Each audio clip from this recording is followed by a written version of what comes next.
Well, guys, we're here for part two, an accidental part two. Yeah. There's been no delicacies dabbled in this morning. No. We'll wait till after. Yeah, wait till after this time. Yeah, I know. Fucking hell. All right, we've got Abe here from the Cannabis Museum. What is it? Whakamana. Yeah, whakamana. Okay. That means to restore mana or like build Yeah. up mana. It's or empowerment. So like when you are, protesting for your rights or like trying to legalize something. Yeah. That's trying to bring the mana of the cannabis plant back that Right. was stripped away by prohibition. Yeah, Yeah. love that. Yeah, this building's cool as well. Yeah. It's real cool. What's the background on this building that you... So this is the what was originally the Beresford Congregational Church and is now known as the Hopetown Alpha Building, but will soon become known as Cannabis Central, the development housing the Whakamana Cannabis Museum, as well as a cafe, a social club, a prescribing clinic. You'll be able to have your cannabis dispensed to you here. You'll be able to consume it here. So yeah, that's all exciting stuff. This building goes back to 1864. It was originally a church for over 100 years. Then it was going derelict, and it was got brought by a private trust and restored as an events venue. And COVID kind of killed that off, but now it's coming back as Whakamana Cannabis Museum inside Cannabis Central. Yeah. Whoa. And this is just a block off K Road on Beresford Square, just where the new train station is being built. The K Road train station has two entrances. This isn't the big one down on Cross Street. This is the other one behind K Road on Beresford Square. So, in a few... Awesome location. Yeah, and hopefully not too long, we'll have, heaps of people movements right outside our door. Yeah, Yeah. totally. Was it hard to get this building?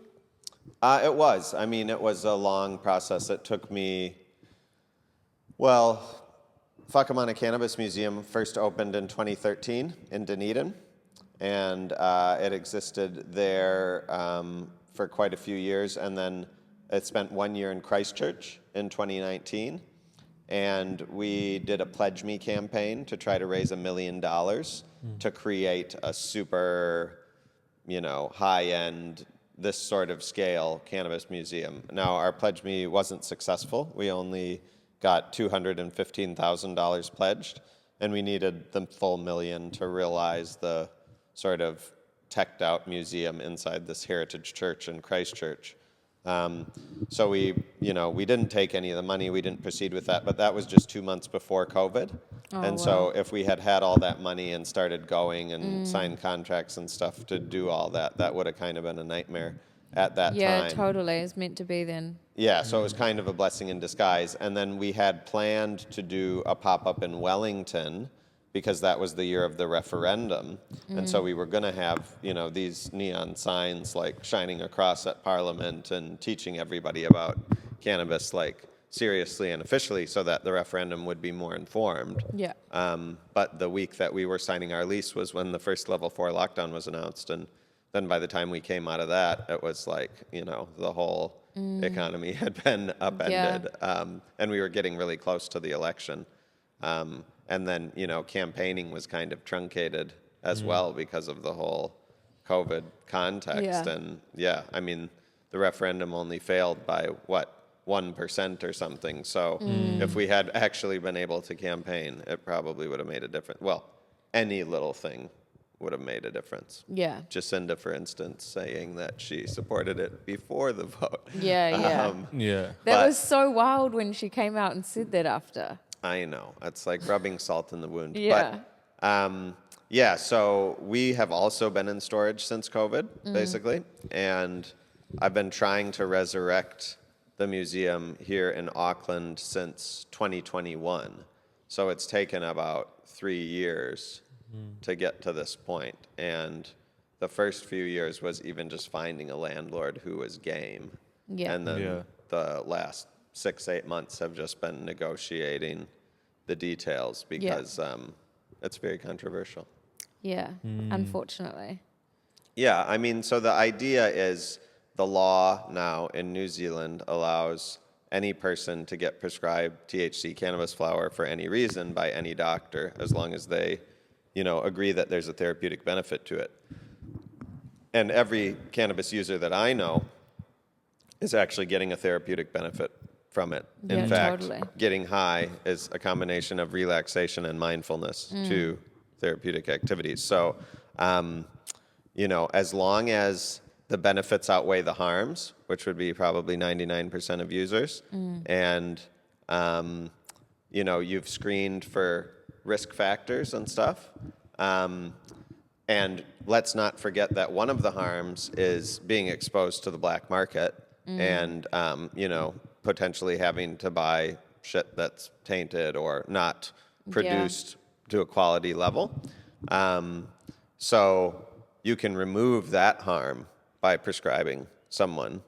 So, if the only harms they're facing are harms of prohibition and they are getting therapeutic benefits, then they're definitely eligible to be prescribed, and any doctor should see that, unless they're really, still prejudiced and bigoted, kind of as a hangover of prohibition, which is the case, unfortunately, for a lot of physicians in New Zealand, but also a lot not, and there's plenty that are willing to prescribe. And what that means is if every user is an eligible patient, if every patient got prescribed, then cannabis would be legal on an individual basis for each one of for every user. So that's, what's the difference if, the government declares it legal or every user goes out and gets their own legal status individually, same sort of functional endpoint. We have legalization. So legalization is within reach now.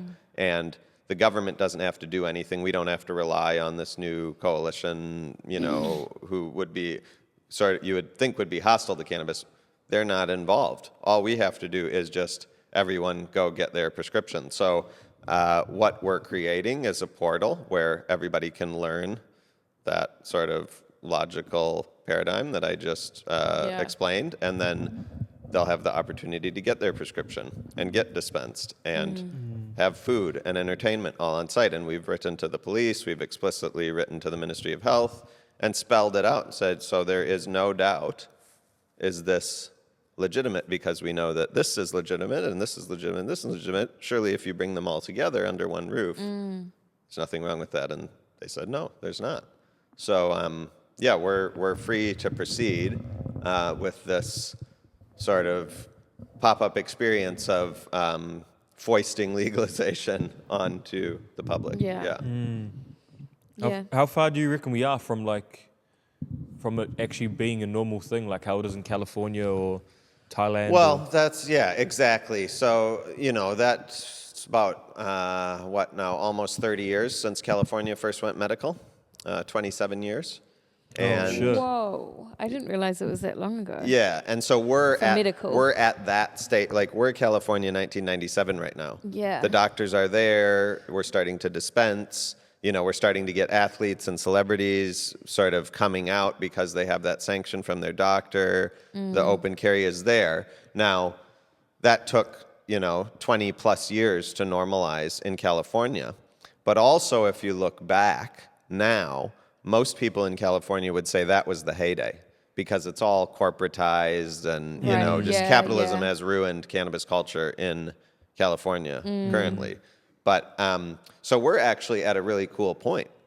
Our cannabis culture now has a free pass to kind of come out and show their enthusiasm. And that's going to be a really creative time. Yeah. And so that's what we're trying to speed that up. It doesn't need to take 20 years. Yeah.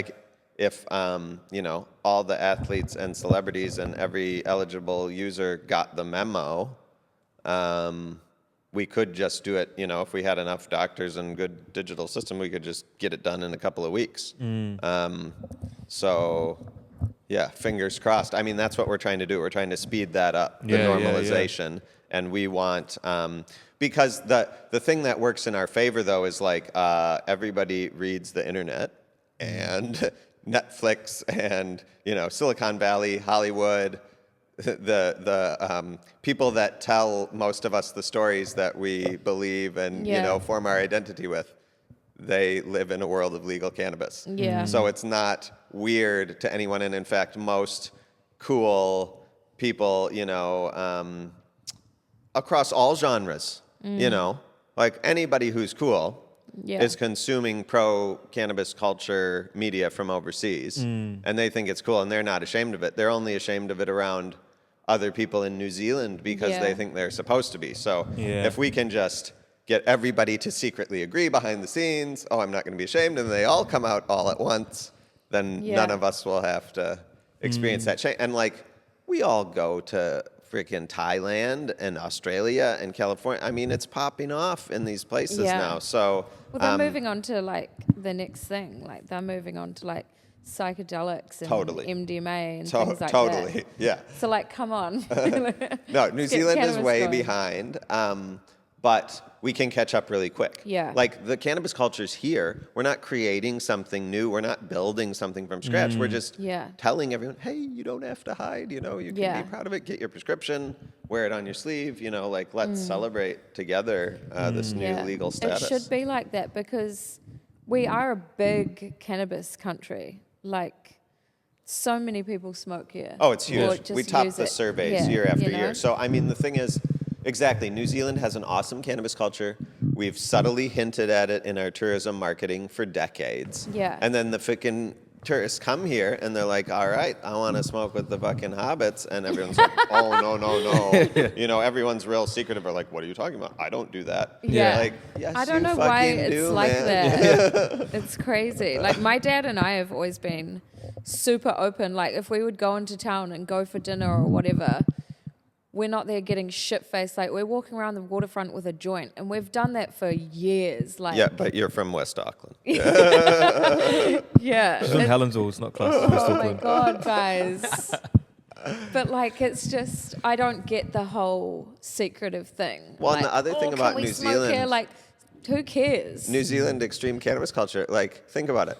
Every region of New Zealand considers itself the premier cannabis region of New Zealand. Yeah. Like, ask anyone from any part of New Zealand, which part of New Zealand grows the skunkiest nugs? Fucking Northland, Coromandel, Bay of Plenty, Hawke's Bay, fucking It's Wairarapa, Golden Bay, West Coast, South. Yeah. I mean, I was like, have I forgotten anywhere? Yeah. Back in the day when I used to walk around and people would like, the most you'd get is judgment or a police officer saying, put that out, throw it out. You're not going to get arrested. Like, I just don't get what anyone's scared of. Yeah, it's different though. Like where I'm from and stuff like that. You have to be scared of it because they come after you for that stuff. Well, there's a subtle difference in your guys' skin color as well. yeah, exactly. Like you have to keep everything on the low type thing.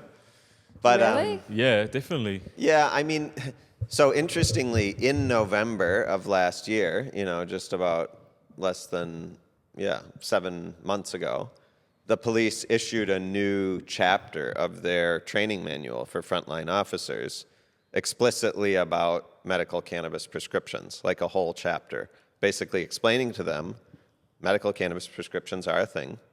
People really have them. If you're busting someone for weed and they say, I have a prescription, that's actually a thing, and you have to kind of give them the opportunity to prove that. So you can't just seize their weed, you can't seize their utensils.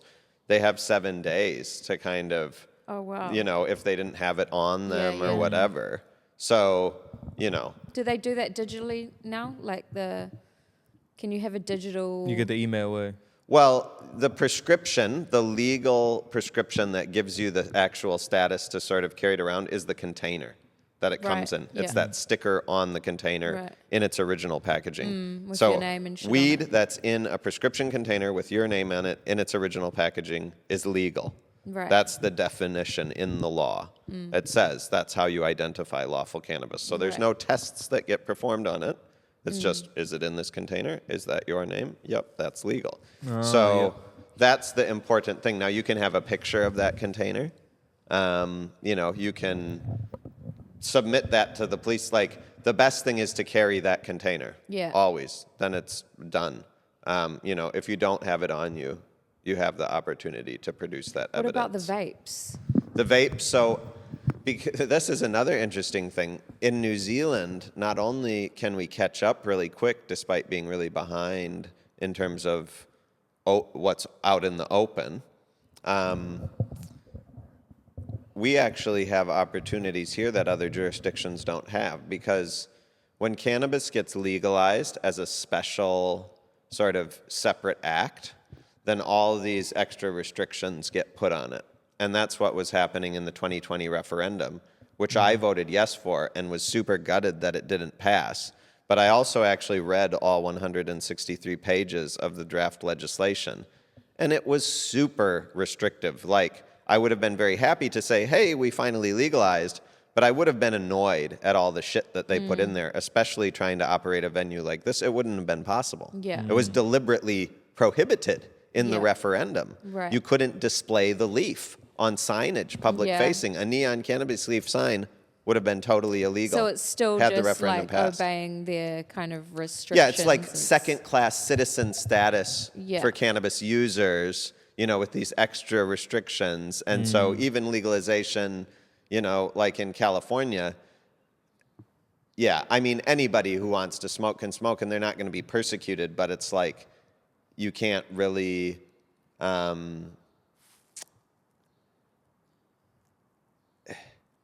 it's like over-regulation is the new prohibition. Yeah. So nowadays that the prohibitionists realize they can't get away with the reefer madness sort of made-up scare stories anymore, they have to pretend they want to legalize. And this classic example was our own legislator, Peter Dunn, who was like the enemy of cannabis for decades and decades, and then was like, oh, no, actually, I've changed my mind. I'm pro-legalization now.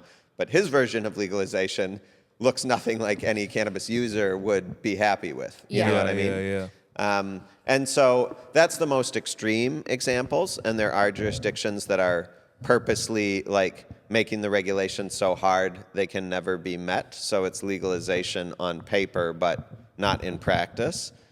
That's not so, I mean, a lot of it is softer than that. A lot of it is more like, for instance, in California, it's totally liberal now, especially socially, but it's like, if you wanted to get involved in the industry, the barrier to entry is high. The burdens of regulation to get the licenses and to get the right real estate. And, you know, it's like basically only available to big corporations. Yeah. And so that's kind of not the same legalization that I think a lot of grassroots activists are thinking about, if you know what I mean. But the New Zealand referendum would have prohibited displaying the leaf. It would have prohibited communicating with the public about cannabis use, or like showing how to use a bong or a bucky or any of that stuff. Like there was only allowed to be one consumption venue in each municipality, and the license... what's municipality? Like a town. Oh, yeah. And the license had to be competitively bid by like nonprofit organizations, which, you know, I understand it makes sense socially, like to minimize the harm in this, but we don't do that for alcohol. We don't do that for tobacco. Exactly. I mean, I'm all for harm minimization and best public health best practice, but I'm more for a level playing field, because I don't want public health best practice to only apply to cannabis. So, you know, if we all, you know, if we want to all agree to have more restriction on social intoxicants, that's cool. I'm down with that, but I'm not okay with alcohol just being so freely available and then having to bend over backwards. And if it is a health thing, then like health and safety thing, how many people are going to the emergency room in the weekends for smoking cannabis? Yeah, and I mean, compared to like alcohol, you know?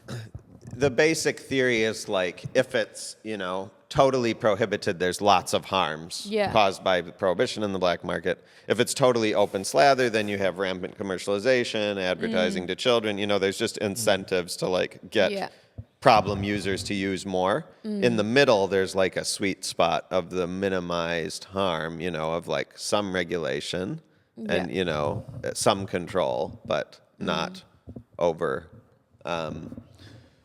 But yeah, so perversely, like the people who campaigned against the referendum with all those scare stories of like cannabis dairies and stuff, that was blatant misinformation. Like that would never be allowed. The ads, actually, remember the ads I used to show on my old page? Yeah. And it would be like talking about like kids ODing on cannabis, and cannabis makes you have crazy orgies and like reefer madness, exactly. Yeah. And I can mean, you So explain? funny. Can you explain reefer madness? yeah, well, so the idea that cannabis is bad was deliberately made up, like as a misinformation conspiracy by corporations, essentially. Cannabis was the first plant ever grown for agriculture. Cannabis was the plant that changed humans from hunter-gatherers into like civilized society, building cities. And, at the dawn of agriculture, there was lots of plants and it developed independently in multiple places, but like wheat and rice and corn and all those sort of things are like basically only food.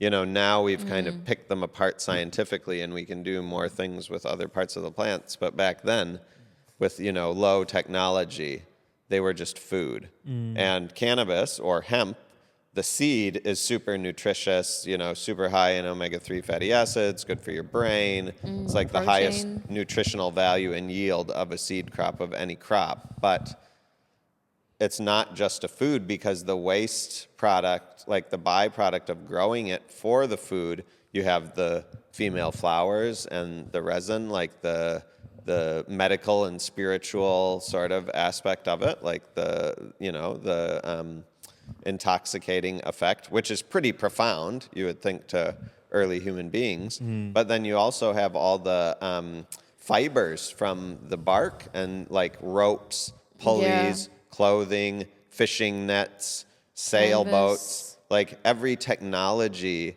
that human civilization had in the early days came from plant fibers. And the number one easiest to grow, cultivated everywhere plant fiber was cannabis, hemp. And so it's been ubiquitous in human society for 10,000 years.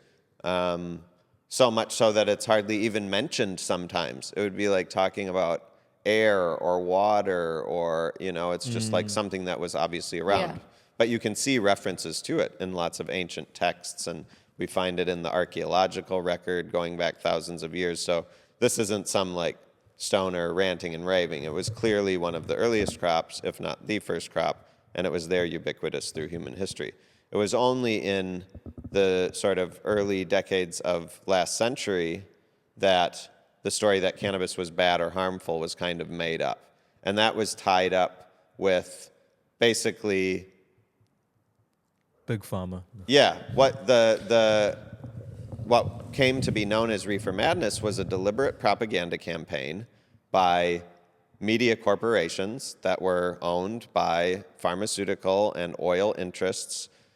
Crude oil was like a new technology in the late 1800s. It was coming out of the ground. They knew it was energy dense. They didn't know quite how to use it. Then around the turn of that century, they started refining it, making it into other products like petroleum or nylon, like gas for cars. So all of those products were new, but all of those products already existed, being made from hemp fiber instead of nylon, or hemp seed oil as a lubricant or a fuel.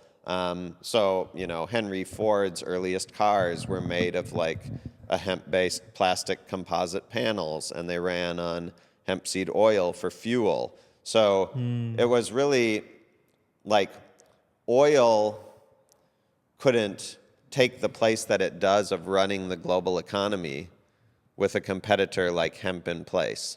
And the way we think of oil now, like how all the wars are about oil and it's the main thing, like, big superpowers are trying to control, and it's like the energy source for the world. Well, that main source of industry and economy that everybody fought wars over in ancient history was hemp.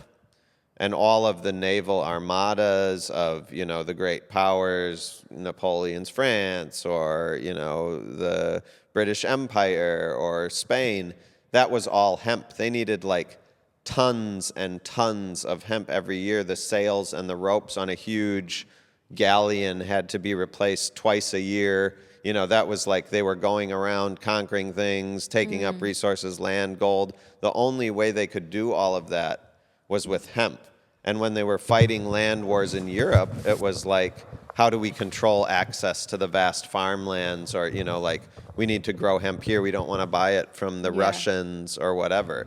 And so that central role in the economy that we think of now with oil was actually always originally played by hemp.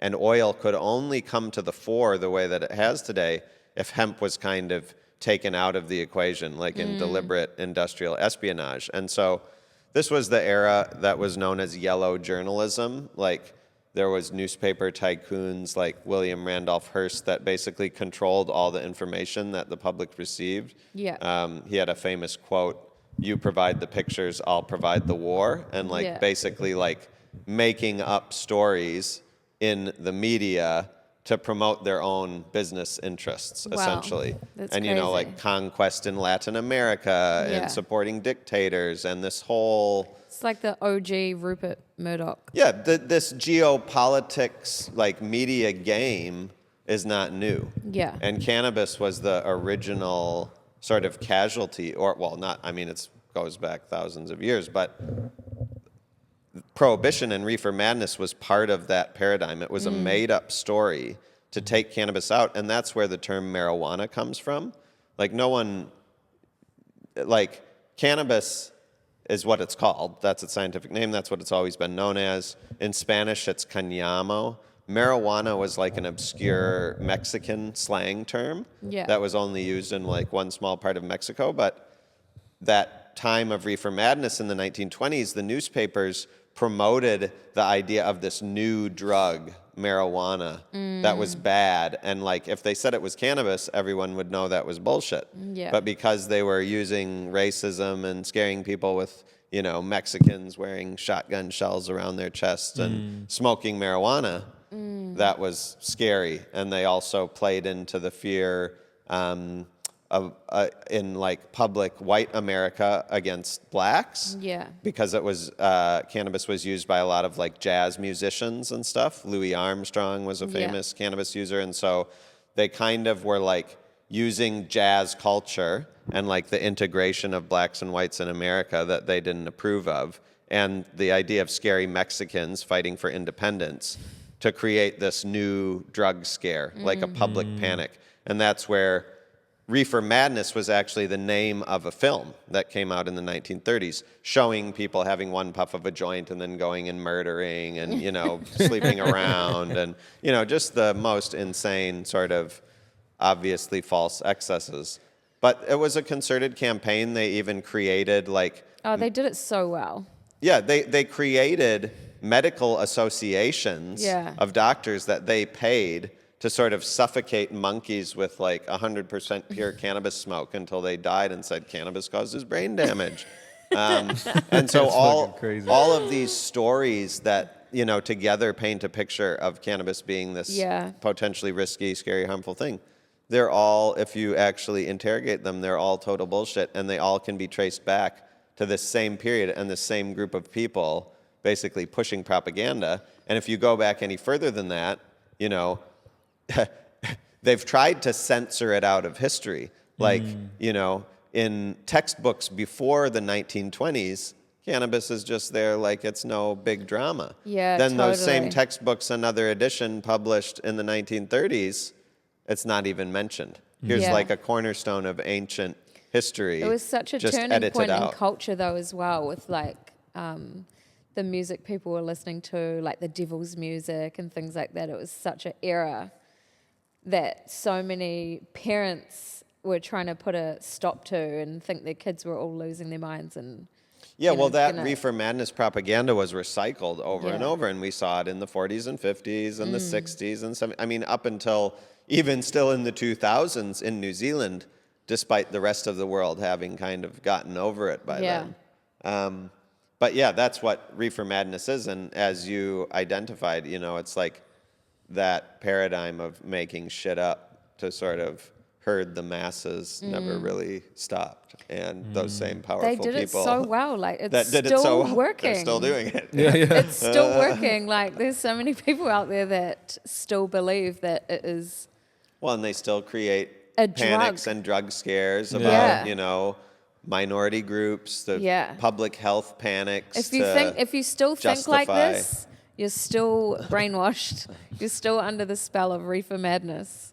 Yeah. That's crazy. That's all the parents, eh? It's the Yeah. age group that's higher than us. Like, I But still it get. is like, I do believe in a age restriction, like alcohol.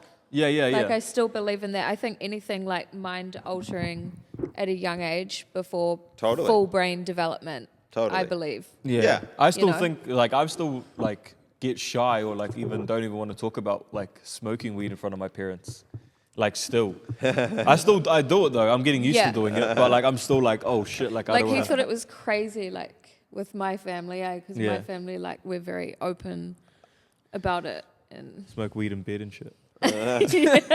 Well, but this reefer madness, like that was kind of resurrected in the referendum by the No campaign, right? Like they Yeah. had a really tight, unified campaign with all these stories that were, funnily enough, explicitly prohibited by the referendum. Like if they had voted yes in the referendum, I wouldn't be able to display the leaf. Yeah. Yeah. I Exactly. wouldn't be able to Exactly. communicate to the public in this way. And like we were saying, that second-class citizen status for cannabis users would have been permanently rendered in law. And we Yeah. would have agreed to it and we would have liked it. Yeah. You know, we would have been like, yeah, Yeah, you know, punish me totally. harder. Yeah.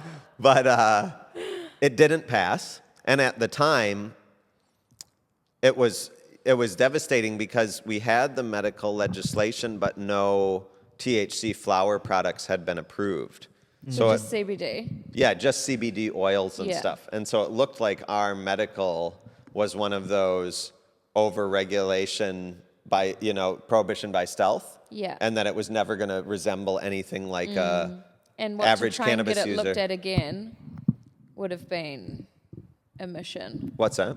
To get it looked like if that referendum had passed, then to get it looked at again and to try and bring the... Oh, exactly. We would have like- been stuck with those Yeah. settings. Yeah. They would have been like, no, we've given you this. And it looked like it was a missed opportunity because it looked like our medical was falling short of what cannabis users, the majority of them, expected. Yeah. But then, 2 years later, through the diligent efforts of some of these wholesale companies that are, selling cannabis through the pharmaceutical system now, they managed to get the THC flower approved, first as a tea. And that was a real breakthrough because as soon as that happened, then it was the cannabis that most users are actually benefiting from Yeah. was available. Yeah. And that really changed the game. So it was fair enough in 2020 to think that the referendum was our only hope and put everything into it because we didn't know how it was going to pan out. And the ministry was kind of deliberately... Yeah. That was like the first thing they ever drip fed us. Well, and they were trying to deliberately not approve THC flower. They were making it really difficult. And these companies basically had to bring the lawyers in and prove that it met all the requirements set out Yeah. in their law. And so, but then once that THC flower got through, in our legislation now, anything that's approved under the medical cannabis scheme is a medicine. So when you and I use cannabis illicitly, it's the Misuse of Drugs Act that we're violating. Right. And there's the penalties laid out in that act that can apply to us. When we have cannabis prescribed to us in that prescription container with our name on it, it's no longer an illegal drug. We're no longer violating the Misuse of Drugs Act, and it doesn't apply to us at all. That is then a medicine, and the laws that apply to us are the Medicines Act about how and where and when you can consume medicines. And That's anywhere. that doesn't say anything about cannabis in it. There's no specific second-class special rules for cannabis. Cannabis is just treated as any other medicine. Like you said, wherever, whenever, as required, as directed. So with this new legislation, not only did they not put in any restrictions on, hours for outlets or density or the potency of the flower or showing a neon cannabis leaf, because they didn't really anticipate any of that. They just made it a medicine. And they're like, okay, they thought making a medicine was like, haha, they'll never get it to be a medicine. But we did. We got it packaged in a GMP pharmaceutical factory. It is a medicine. Now you made that bed, you have to sleep in it. We have the rights to go wherever, whenever we want with it, open carry. We can display the neon sign. Like, we can create these, connected cannabis experiences that are exactly like overseas. A lot more looking like what the No campaign was trying to scare people against. Like, we can do all that now. Thanks, guys, for making everyone vote no. Yeah. Yeah, exactly. No doubt. Thank you. So good. So Only in when retrospect. When it comes to getting access, every GP, every doctor can prescribe. Yeah. As long as you have a need and the risks outweigh The benefits. The benefit outweigh the risk. Yeah. Yeah. And but I mean, then those doctors are human beings, right? So their biases and prejudices are going to come into it. Like, Totally. if you can articulate it like that to even a doubting doctor, you might sway them. Oh, that I could But if have they're really easily- prejudiced about it, they might just be a dick. Yeah, and a lot Yeah. of doctors are old as well. Yeah. Like, I think Yeah. you'd have better luck going to like a young doctor that's in the know rather than a doctor that just sticks to the depends. book. But there's enough of them to support, multiple different brands of specialist cannabis clinics that are definitely not, hesitant to prescribe. Any existing cannabis user, 99+% of existing cannabis users are eligible patients. So they're not illegal criminals. They're just patients who haven't been seen yet. Yes. And, if one doctor is a dick, that doesn't mean they're not an eligible patient. It just means they haven't been seen by the right doctor. Yeah. So that's kind of, and just like how now police and aviation security and stuff need to give the benefit of the doubt to people about having a prescription, like, we all as a public need to give the benefit of the doubt to any cannabis user that they probably are eligible and they're just waiting to be seen and maybe haven't been seen by the right doctor. Yeah, totally. So that's kind of like that, we should all get the prescription and have our thing and we can open carry, but there should also be a grace period for everyone to get it sorted. Yeah, definitely. Because that's how I started using cannabis as well. I was suffering with endometriosis really bad, and like every single month I was taking codeine. Every single month That's for like not good. years. Yeah. And absolutely ruined my gut. I got IBS from it. Like, I was just so sick. And then I was talking to my dad about it. He's like, you need to like try cannabis. You need to get off the prescriptions and try this. I'm like, that's just going to make me stoned. Like, what's the point? I've got pain. I don't want to be stoned. He's like, no, it's for pain relief as well. And I started using it, and I was just so, I don't know. I just remember being like, what the fuck have I been doing to my body? Because I was really into natural health anyway, but I was popping these pills every month just to get out of the pain, just so I could literally keep my job because I was in so much pain every month. And started using that, and everything just changed. I got like my stomach healed. I've never really used the pain medicine unless it's gotten like real, real bad. But these are the types of things that it's for. Like, it's not just stoners out here trying to get stoned. It's like, it is a medicine. Yeah, and it's been the premier herbal medicine ever since herbal medicine wasn't, like, humans invented herbal medicine because of plants like cannabis. Yeah, just having an alternative product that isn't from a pharmaceutical company is ideal, really. No side effects.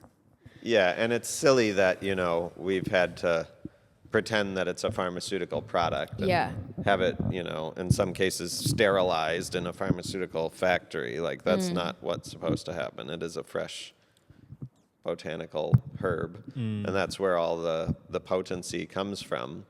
But we're getting there. I mean, the last thing, basically the only thing that we don't have, like we have a way more rights than we would have had if the referendum had passed. The only thing that we don't have, and I mean, we have to have a doctor sign it off and how much we use and stuff, but there were limits in the referendum as well.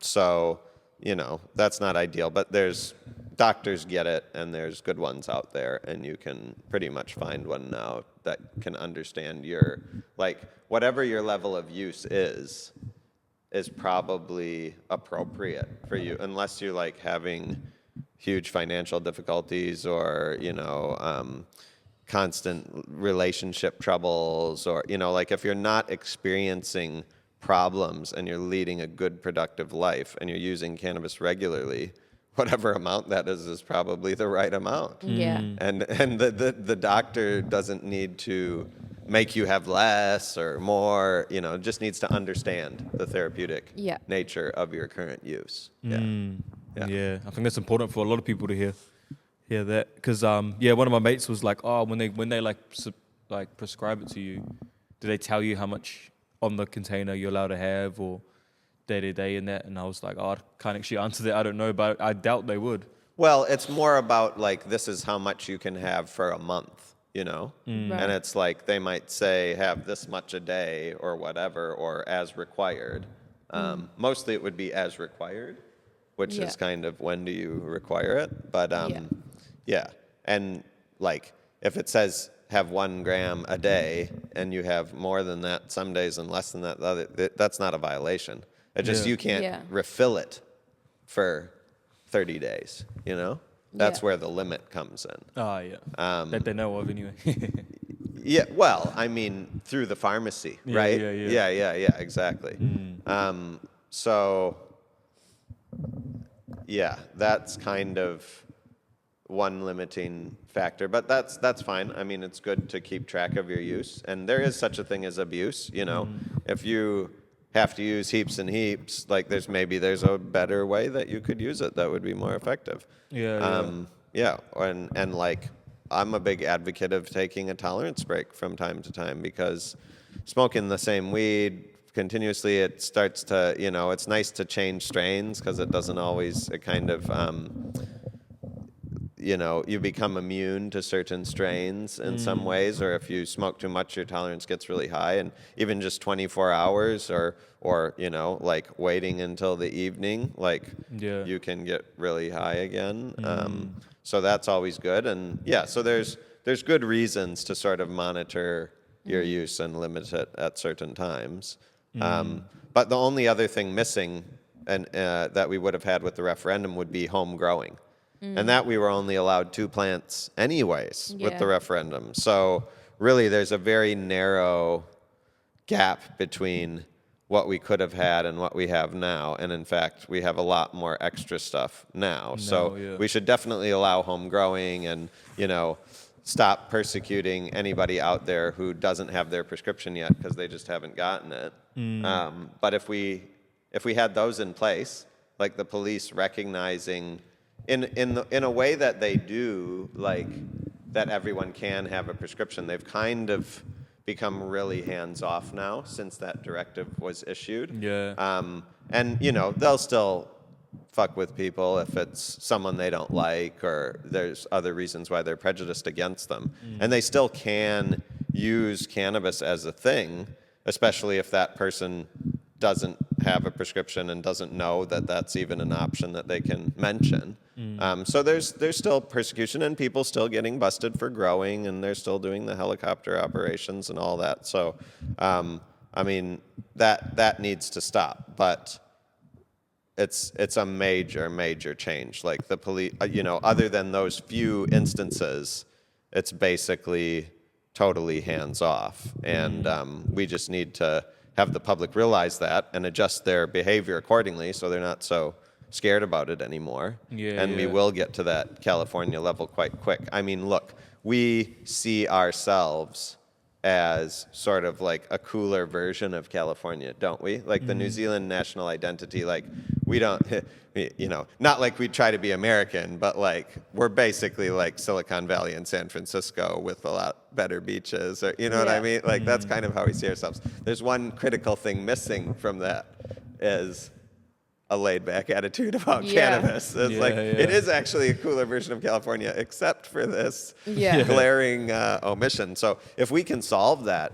I mean, people want to come here. Like everybody who comes here, they want to enjoy what they were led to believe was this cool New Zealand, smoke with the hobbits cannabis lifestyle. Smoke with the hobbits.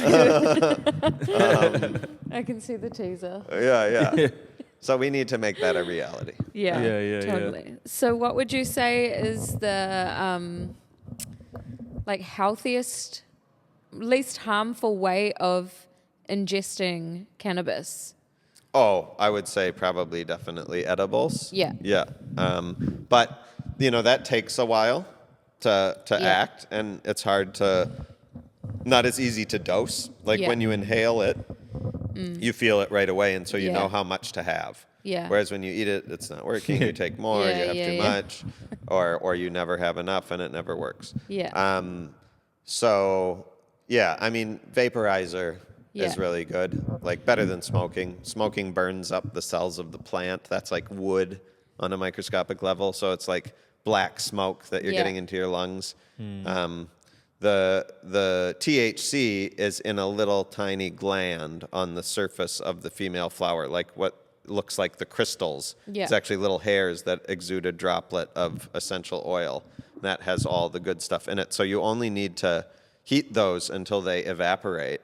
You don't need to burn up the plant. Like ancient people had to burn the plant to get those, but we have better technology now. And we can separate those trichomes. That's the keef in the bottom of your grinder. That's what makes hash. When you dissolve it in like alcohol or something, that's oil. So all those things are taking the essential oil away from the plant material. That's healthier too. Yeah. Right. Because then you don't have the is plant that material. something that the doctors are going to prescribe as well, like gummies and?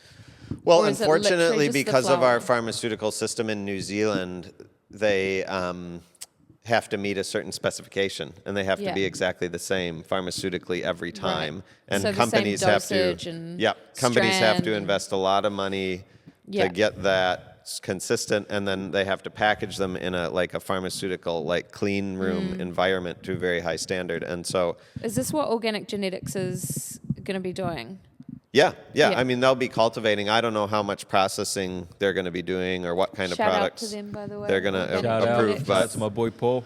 yeah, so once you have a cultivation license like they're getting, then you can produce the flower and then either sell it to someone else or get other licenses to process it further. But it's a big, expensive undertaking, and it's got to be exactly the same every time. So the economy of scale hasn't been here such that any New Zealand companies have applied to approve any of those type of products here, because it's a specific application for each product just for this country, and it's going to have to justify the expense of however many people you're going to sell it to here, which it's not a huge. But in Australia, they are getting cool new product classes in the pharmaceutical system like that, because there's a big enough group of people that they think they can sell it to, that some companies are willing to invest in that. In New Zealand at the moment, you can make extracts or edibles from your own prescription flower. So if you get prescribed flower, you can separate the trichomes, because that's the active ingredient anyways. There's no crime in you trying to take your medicine more efficiently. And the ones that are prescribed as tea, the instructions are to make a drink, which is the same as making an edible anyways. So you're already basically being told to make edibles out of it. What's the difference if you, put milk in the tea or put that infused milk in a brownie? Totally. Have you had the tea before? I have not. No.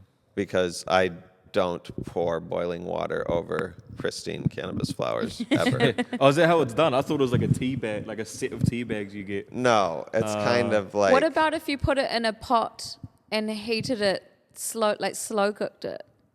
Well, cannabinoids don't dissolve in water. They only dissolve in like fats and alcohols. Well, yes, but I mean, if you're like cooking it, then it's going to decarb because of that heating. Right. But it's like it only dissolves in fats and alcohols. So if it was, ethanol or milk or coconut oil or butter, yeah, that would work. Not boiling water. Yeah. That's not going to work. So is that how they're getting them to make the teas? That's what the Ministry of Health instructions say. Then they say to add coffee creamer at the end. So the coffee creamer You'd be better would... putting it in the creamer first. Yeah. Getting the creamer. Show your phone's going to drop. Look, man, So I funny. am, apparently I'm not qualified to work at the Medical Cannabis Agency. That's so funny. And how many... Have you been to any big, like, organizations like that here? Like, can we just cover the... I was just talking about the gummies. I just want to quickly go into, like, the vapes and stuff. Into, like... Just so we can get the information to people easier about, like, how they can consume. You know? So is vaping, is that less harmful way to smoke? Yeah, I mean... can you vape through what the doctor is selling you? So vaping is just like heating the cannabis to the point where those crystals evaporate, and then you're inhaling that vapor, right? So the oldest school vaporizers just had like a little metal plate under a glass dome, and you would put the ground cannabis on that plate, and it would just heat it, and it would start to, like make a vapor, but it wouldn't be smoking or burning. And when it's done, it's just the browned plant material. It's not ash from like the cells being combusted and burnt, know? Okay. Yeah, and now it's like more sophisticated devices, vapes for e-cigarettes everyone's familiar with. It's not the same because it doesn't take a liquid, but it's a similar type of device with a little chamber to hold the ground up dry flower in, and the hot air either blows through it or just through you sucking. Oh, right. And that, vaporizes it. Yeah. Okay. And sometimes, if you're used to smoking, it can be a little bit like... There's a bit of psychological hurdles to get over, because if you're used to smoking, you're used to kind of coughing and hacking from all that tar and soot and stuff. And like, that's not actually good for you, and you don't need that to get high, but you associate that with the process. So then when you smoke a vape, or, when you hit a vape and you don't do that, you don't feel that, you think, am I getting anything? Yeah. And especially if you have a high tolerance and you don't... you're not getting your normal psychological cues, you tend to think, oh, this isn't working. And it takes a little bit longer to kick in sometimes with a vape, like maybe 5 minutes instead of 30 seconds or whatever. And so going from heavy smoking regularly to vaping can kind of be a challenge. But if you take a day off, or more, or even less, like just to have a little bit of tolerance break, so you're going to get like much higher than you would if you're smoking all day every day. Then when you have a vape, at first you feel like this isn't working, I'm not getting anything. But then if you wait that 5 minutes, then you're actually like, oh, I am high. And then you can kind of start to get over those psychological hurdles of, oh, actually this does work. And then the next time you have it, you're like, okay, I have the patience to wait. I know this is going to work. Yeah. So how do you get a prescription for the vape? Well, so some of the flower is prescribed as a tea, and some of it is prescribed for vaping. Yeah. But they don't give you the device. No, and so any device that you use, and you can buy dry herb vapes from the hemp store, from Cosmic, any sort of head shop will sell dry herb vapes, and we'll sell them here very shortly. So once you have one of those, if you're using that to consume prescription medical cannabis, that becomes a medical device, which is like protected under law, under that Medicines Act and stuff. So, and if you're holding your vape up to a bong, that is also part of your medical device. So like all your utensils for medical cannabis are medical devices and have like a legal So status. could you take your bong to a cafe and sit outside a cafe and... Yeah, you could. And so if you're crazy. smoking it, if you're burning it with a lighter, Yeah. then you would need to do that in a place that's not smoke free, you know? Like Yeah. that's still the same as smoking tobacco, basically. Right. Yeah. But if you're vaping it, if you're using a device, a medical device to vape it, even if you're holding that vape up to a bong, which I do, because then you can kind of concentrate a lot of vape hits into one big rip and, you know, it feels more effective. You get way more fucked up. That's protected. Like that, you could do that inside. You could do that in the movie Really? theater. What if they're like no vapes? What's that? What if they were like no vapes? That's not a vape. It's a medical device. It's like an asthma inhaler or an EpiPen. You know, would Holy a security shit. guard wrestle someone to the ground when they're trying to use their EpiPen or their asthma inhaler? I don't think so. I love that. Yeah. Sure, I'm gonna test that out. Yeah. Yeah, well, and that's the great thing about getting this social club going and empowering all these patients is we can do proactive field trips where we flex our rights. And, you know, we're transforming a ragtag bunch of criminals into a powerful public interest lobby group. Yeah. Yeah. And we demand better, higher quality cannabis for cheaper. Yeah. Yeah, that's cool. Yeah. What is the pricing like with it? Is it quite expensive to... The pharmaceutical Yeah. prescription stuff? No, it's about $400 an ounce. It's fully Oh, yeah. trimmed. It's actually more than an ounce. It's 30 grams. It's Yeah. on weight. It's dry. It's trimmed. Like, I mean, Is it just straight bud? yeah. Yeah, I it's guess nuts. like no one's hiding their leaves and sticks and shit in Yeah, there. exactly. None of Middle that. of that. And No if seeds.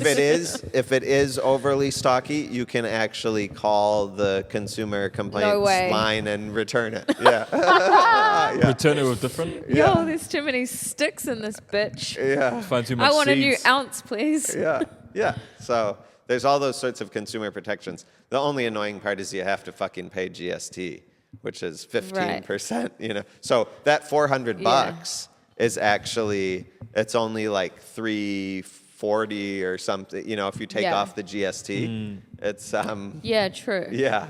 So if you were paying It's pretty GST good. at your local dealer, it would seem a lot more fucking expensive. Yeah. Totally. True. And is there how much does the doctor choose what strain? Yeah, I mean, the doctor has to prescribe you which one. So, like, really, it's best if you are clued up about it and can talk with your doctor openly about it. If it's kind of awkward and then he's like, okay, I will, and then just picks a random one, that's not ideal. Yeah. You know, you want the to tell highest, him which hardest, one you're... heavy. Well, it depends what you want. You want to tell him which one you want. And you want him to understand that, or him or her, that you're probably going to want to change too. You know, like you try So other people ones. can come here and learn about the different strands and stuff like that, right? Yeah, that's right. And there will be other patients here who have that prescription themselves that you could take a look at it or, you know. Yeah. So how's it going to work? Are Yeah, they going you to walk can in? try it. Are they going to walk into the front door? Tell us Not the try process. it. You can't share your Yeah. prescription. Yeah. Tell us how the process would work, bro. If someone, when this does become like fully operational, how's it going to work when they walk in the door? So you'd walk in and there will be like a series of exhibits, basically, where you'll learn, you know, what is the difference between hemp and, you know, drug cannabis. What's the male? What's the female? What's the trichome that we talked about? What are cannabinoids and terpenes? Like, what are the endocannabinoid receptors in my body? Why does it work?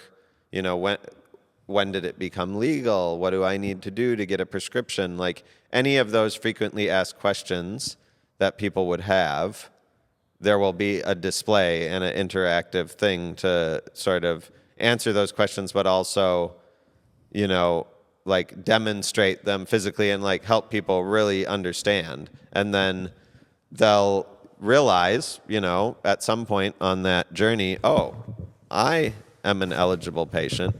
I could get a prescription. And in fact, they have someone who could prescribe me right here. And then you'll go to the computer, you know, you'll fill out the questionnaire, book your appointment, you know, look at some of the exhibits while you wait, get buzzed, go either on your phone or go up to the doctor's room, get your prescription, and then go grab a coffee and sit in the cafe, and your weed will get brought to you. And then That's so cool. if you want to, you can sign up as a member and join the club and go in the consumption area and vape it up. Oh, yeah. And what? So they'll pay like a membership, like a cost, like a fee to be part of the club, or can they just come in here for free to do that thing, but pay to do that to get their prescription? Yeah, they can just come and get their prescription, whatever. And people who have gotten their prescription elsewhere can also become members of the club.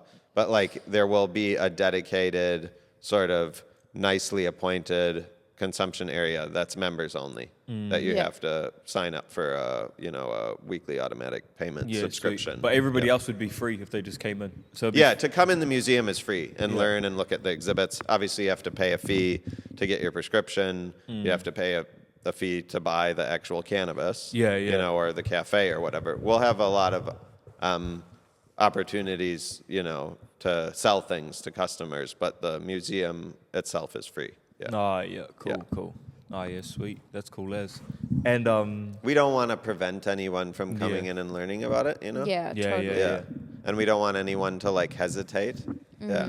And you want to speak a bit about your events that you put on Thursdays and stuff like that? Yeah, so before we had gotten the final agreement to use this space permanently, we just thought it was a good idea to coalesce the audience of people who were sort of interested in it and keep them together and sort of build that up, while we were trying to get this happening. And so we started a Thursday evening gig at a bar down on the waterfront called the Blue Frog.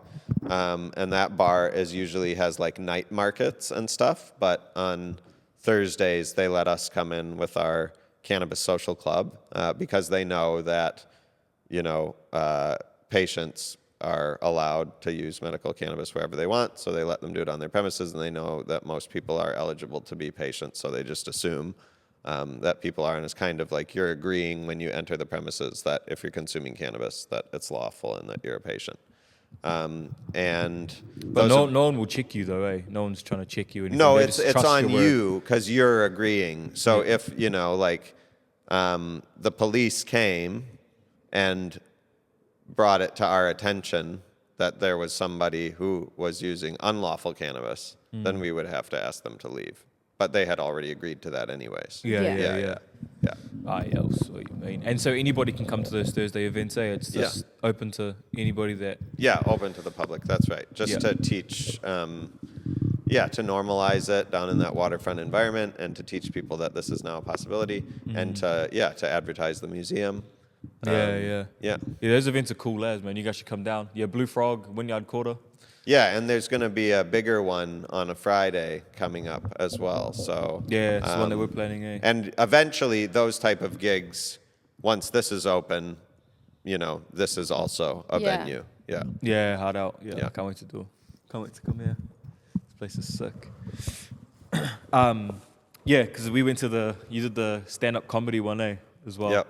That was good, man. That was good. Yeah, we're looking at doing another comedy one coming up. Yeah. So, yeah, we want to mix it up, because cannabis, I think most people, whatever social genre they're in, they think, oh, cannabis is associated with this kind of music or that kind, the kind they like, because they like cannabis and they like that kind of music. But actually, jazz people love cannabis, rock and roll people love cannabis, metalheads love cannabis, hip hop people love cannabis. Everybody. There's not a music genre because the way cannabis inspires creativity. There's not a creative genre, music, arts, film that's not touched by cannabis. Yeah, and all the best artists are cannabis enthusiasts. Yeah. All right, thanks for joining us, Abe. It's been great having you on here, man. Yeah, well, great talking to you guys, and it's really exciting, this turning point in New Zealand cultural history where we change from being all secretive about cannabis to being more open about it. What really marks the tipping point is when you start to get elite athletes admitting about their cannabis use. So good on you, Tim. Yeah. And I think you and your sort of mates and some other, with sports you wouldn't necessarily imagine, I'm hoping we'll be able to showcase a big team of elite cannabis athletes once we get up and running here. Yeah. Nah, cool, man. It's cool. We'll see you Right. later. Awesome. Thanks for tapping in. Cheers. everyone. See you guys Peace. later. Nice.